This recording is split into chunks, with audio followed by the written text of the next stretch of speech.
सो practical programme बनाने के लिए हमें क्या करना पड़ेगा, हमें हमारे एडिटर को ओपन करना पड़ेगा। यहाँ से मैंने जैसे इसको डबल क्लिक करके ओपन किया, मेरा इंस्टॉल है पहले से, इसलिए तो इस तरह से आपके सामने ब्लू स्क्रीन का आएगा। ठीक है, उसके बाद हमने क्या किया कि एक कोई फंक्शन हमें बनाना है या कोई चीज हमें बनानी है, तो उसके लिए हमने क्या किया कि यहाँ से गए, नई फाइल बनानी, नई फाइल पे क्लिक कर दिया। ठीक है, पुरानी फाइल को मैंने क्लोज कर दिया, यहाँ गया न्यू फाइल पे क्लिक किया, तो इस तरह से मेरे सामने कोई ऐसी विंडो आएगी। नाउ अब हमें क्या करना है, हमें यहाँ से प्रोग्रामिंग शुरू करनी है। तो मैंने आपको उसमें बताया था कि सबसे पहले आती है आपकी हेडर फाइल्स। ठीक है, तो हेडर फाइल्स को लाने के लिए हमारे पास सिंबल होता है हैश इंक्लूड stdio.h। देखिए, हेडर फाइल की जरूरत हमें क्यों पड़ेगी वो मैं अभी बताऊंगा आपको, कि अगर नहीं यूज करते हैं तो क्या फर्क पड़ता है और करते हैं तो क्या फर्क पड़ता है। ठीक है, तो पहले मैं इसको हटा देता हूं।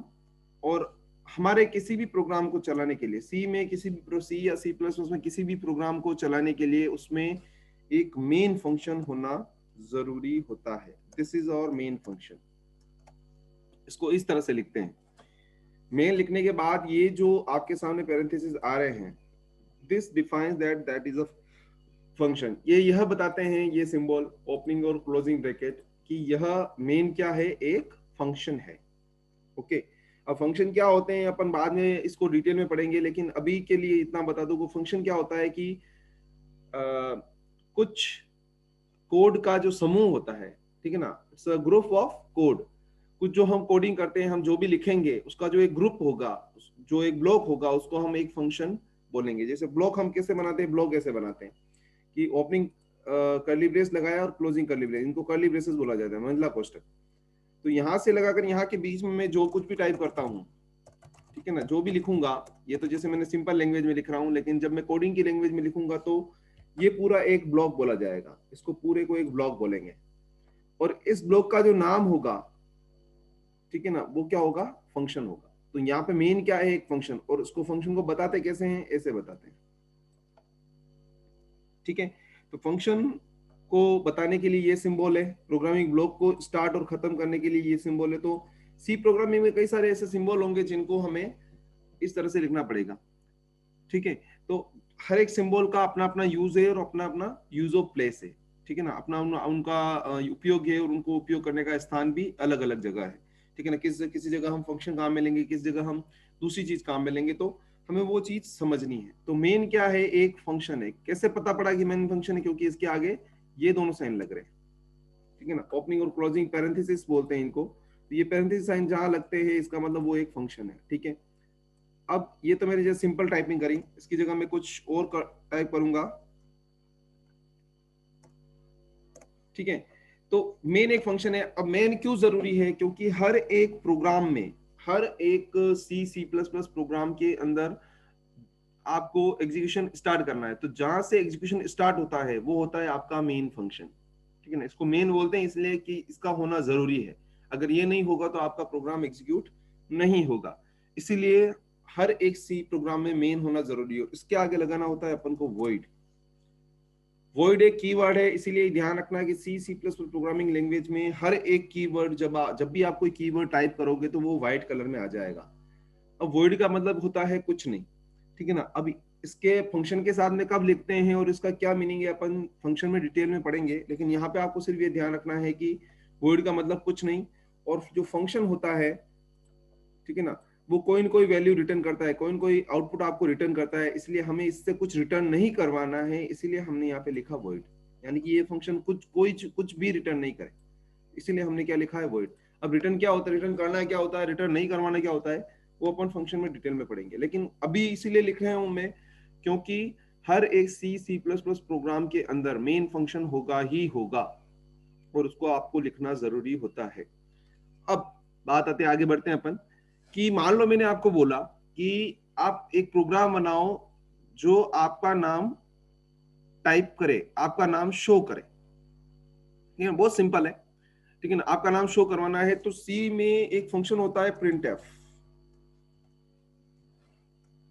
ठीक है, प्रिंटफ के अंदर आप जो भी लिखोगे, जैसे मैंने लिखा अरीना,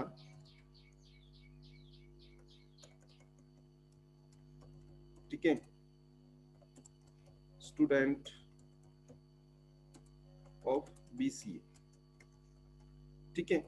तो लिखने का तरीका ये है, प्रिंट एफ स्मॉल में लिखना है, जो चीजें पहले से प्रोवाइडेड है वो सारी चीजें हमें स्मॉल में ही लिखनी है, ये चीज ध्यान में रखना। जैसे वॉइड पहले से प्रोवाइडेड है, मेन पहले से प्रोवाइडेड है, प्रिंट एफ पहले से प्रोवाइडेड है, तो इन सबको हमें स्मॉल केस में ही लिखना है। हाँ, हमारा जो कंटेंट है हम कैपिटल स्मॉल चाहे जैसे लिख सकते, जैसे मैंने इसमें अरीना में ए कैपिटल लिखा, स्टूडेंट का एस कैपिटल लिखा, बीसीए का बीसीए कैपिटल लिखा, ये मेरा कंटेंट है, इसीलिए मैं उसको चाहे जैसा लिख सकता हूँ। उसके बाद प्रिंटफ क्या होता है, प्रिंटफ भी एक प्री डिफाइंड फंक्शन है। अब देखो मेन भी प्री डिफाइंड फंक्शन है और प्रिंटफ भी प्री डिफाइंड, यानी पहले से दिया हुआ फंक्शन है। दिया हुआ फंक्शन है तो फंक्शन है कैसे पता पड़ा, इसमें भी पैरेंथेसिस लग रहे हैं, ओपनिंग और ये पीछे क्लोजिंग, इसके बीच में जो भी आप लिखोगे वो आपके आउटपुट में जाएगा। और हर एक लाइन को एंड करने के लिए, स्टेटमेंट को एंड करने के लिए हमें सेमीकोलन लगाना होता है सी सी प्लस प्लस प्रोग्रामिंग में। सुन रहे हो अरीना? Yes sir. सर आपने ना वो तो कल वो लिखवाया था ना, उसके अंदर लिख रखा था स्पेसेस आर नॉट अलाउ, फिर ये। हाँ, वेरी गुड क्वेश्चन। देखो स्पेसेस अलाउड किस में नहीं है, वेरिएबल और आइडेंटिफायर में। सुनना ध्यान से, ठीक है। अभी तक हमने वेरिएबल और आइडेंटिफायर यूज नहीं किया है, ओके। Yes sir. वेरिएबल और आइडेंटिफायर हम कब यूज करेंगे, जब हम यूजर से वैल्यू हमारे प्रोग्राम में इनपुट करवाएंगे। अभी तो हम सिर्फ सिंपल सा आउटपुट भेज रहे हैं, ओके।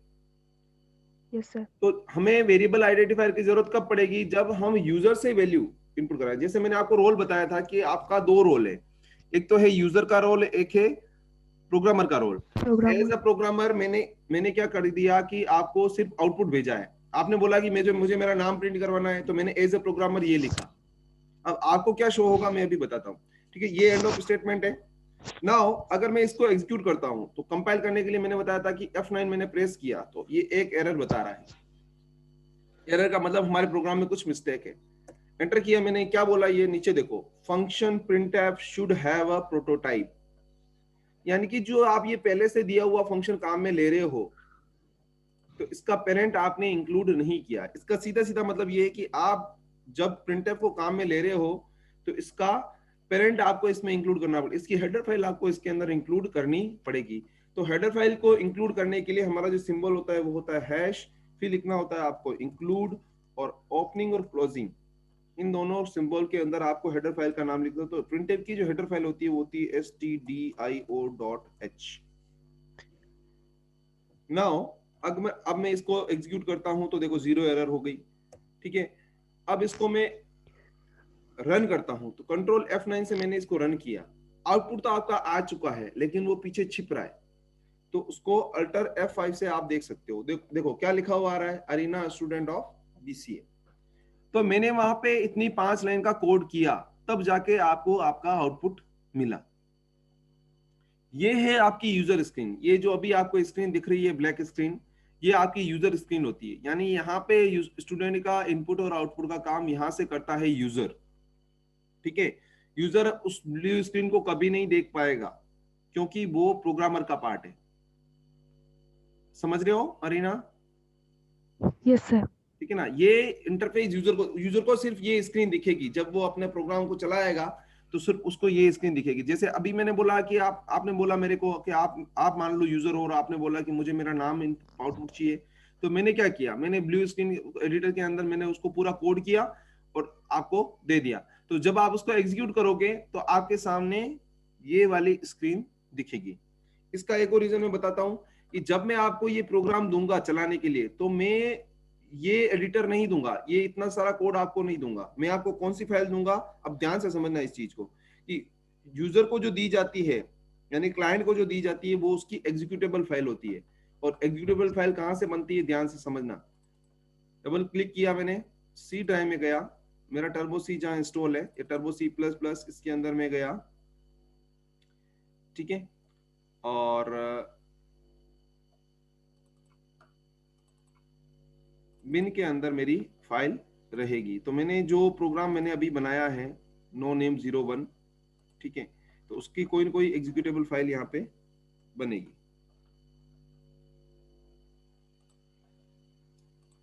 ठीक है।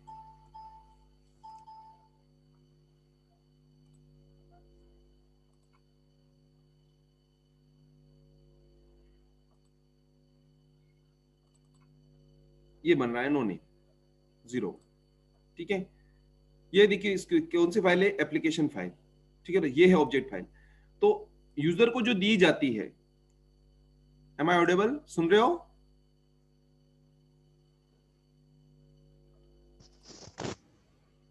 यस सर, पर सर वापस बताओ ना।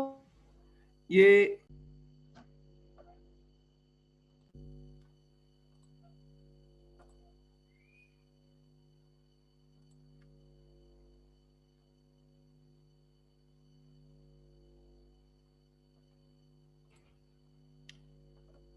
देखो मैं कैसे आया। Hello Arina. Yes sir. C drive के अंदर हमारा जहां इंस्टॉलेशन है turbo C plus plus, turbo C plus plus के अंदर में गया डिस्क के अंदर, डिस्क के अंदर टर्बो सी थ्री के अंदर सोर्स। ये बात याद रखना इस तरह से। तो सोर्स जो होता है फोल्डर, उसके अंदर आपकी प्रोग्रामिंग की सारी फाइल रहेगी। जैसे आपने कोड किया तो फाइल दो, उसकी दो फाइलें बनेगी, एक तो बनेगी ऑब्जेक्ट फाइल और एक बनेगी एप्लीकेशन फाइल।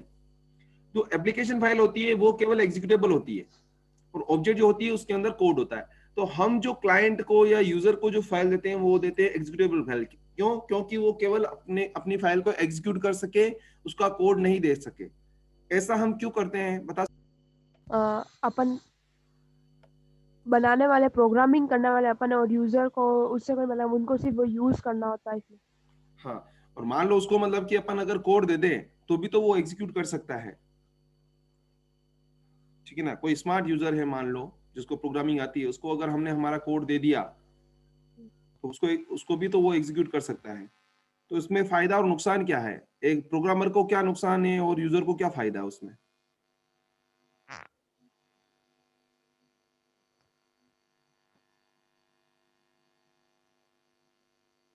Hello arena.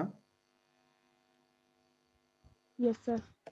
देखो, अगर मैं कोड, मेरा कोड मैं यूजर को दे दूंगा, समझना इस चीज को, इसके पीछे बहुत बड़ी कॉमर्शियल प्लानिंग होती है कि हमने कोड किया, हमें 6 महीने लगे एक प्रोजेक्ट को बनाने के लिए, और उसके बाद अगर मैं कोड मेरे यूजर को दे दूं तो वो उसकी कॉपी बना के दूसरे क्लाइंट्स को भी तो बेच सकता है, राइट? Yes sir. तो उससे क्या होगा, हमारा क्या नुकसान होता है कि देखो आईटी इंडस्ट्री में क्या होता है कि सॉफ्टवेयर एक बार बनता है। तो फर्स्ट टाइम जब सॉफ्टवेयर बनता है तो कंपनी को नुकसान ही होता है, उसमें फायदा नहीं होता है। क्योंकि कोई सॉफ्टवेयर बनेगा तो मान लो उसको 6 महीने लगे दो इंजीनियर को बनाने के लिए, और मान लो कि 1 लाख रुपए या 1.5 लाख रुपए में वो सॉफ्टवेयर बिका, तो उनकी सैलरी भी उनसे ज्यादा हो जाती है। 6 महीने की सैलरी, मान लो कोई दो इंजीनियर काम करे, 40,000 रुपए उन पे खर्च हो रहा है, तो 2,40,000 रुपए खर्च हो गए, जबकि वो सॉफ्टवेयर बिका किसमें, 1 लाख या 1.5 लाख रुपए में बिका। तो फर्स्ट कॉपी में तो उनको नुकसान हुआ। लेकिन ऐसे ही कई सारे क्लाइंट्स होते हैं, मान लो आपने स्कूल का कोई सॉफ्टवेयर बनाया, तो एक बार स्कूल के लिए सॉफ्टवेयर बनाया तो आपको 6 महीने लगे आपका इन्वेस्टमेंट हो गया 2,40,000 रुपए, ठीक है। उसके अलावा रिसोर्सेज वगैरह मिला के 3 लाख रुपए इन्वेस्टमेंट हो गया। लेकिन जब आपने कॉपी बेची तो स्कूल ने 1 लाख रुपया दिया, ठीक है। अब आपका जो नुकसान है वो वहां से भरपाई नहीं होगी। अब आप क्या है, ऐसे कई सारे स्कूल्स हैं जिनको आप अप्रोच करोगे और अपनी कॉपीज बेचोगे, तो आपको सेकंड टाइम में कुछ भी इन्वेस्टमेंट नहीं करना है, आपको केवल उस सॉफ्टवेयर की कॉपी को सेल करना है। Getting my point? Yes sir. ठीक है ना। तो कोड देने से क्या नुकसान होगा कि मान लो आपने स्कूल का कोड दे दिया तो क्या करेगा वो, अपने कोड खुद को यूज कर ही रहा है, उसकी कॉपी बना बना के बेच देगा। इससे क्या होगा, हमारा बहुत बड़ा नुकसान हो जाएगा, ठीक है ना। हमारा क्या नुकसान हो जाएगा, हमने उसको कोड दे दिया तो हमारी सारी मेहनत जो हमने की थी वो हमने उसको सुपुर्द कर दी, तो वो उसका चाहे जैसा यूज कर सकता है। इसीलिए हम हमेशा क्लाइंट को कभी भी कोड नहीं दिया जाता है, उसको केवल एग्जीक्यूटेबल फाइल ही दी जाती है, ताकि वो केवल उसको एग्जीक्यूट कर सके और उसको यूज कर सके, उसको उसमें कुछ भी चेंजेस परफॉर्म नहीं कर सके। तो जो फाइल सी की जो फाइल दी जाएगी वो एप्लीकेशन फाइल होगी, ये वाली फाइल होगी। देखो इस पे मैं डबल क्लिक करता हूं,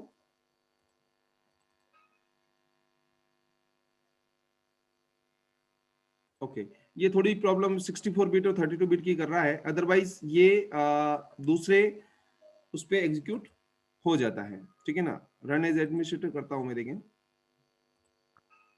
ओके, ये कुछ और प्रॉब्लम कर रहा है। बाकी ये जो फाइल है ये आपके डबल क्लिक करने पे कैसा आउटपुट देगी, जैसा हम इसको एग्जीक्यूट करने पर कर रहे थे कि कंट्रोल F9 से मैंने एग्जीक्यूट किया, तो ये जो आउटपुट देगा वैसा ही आउटपुट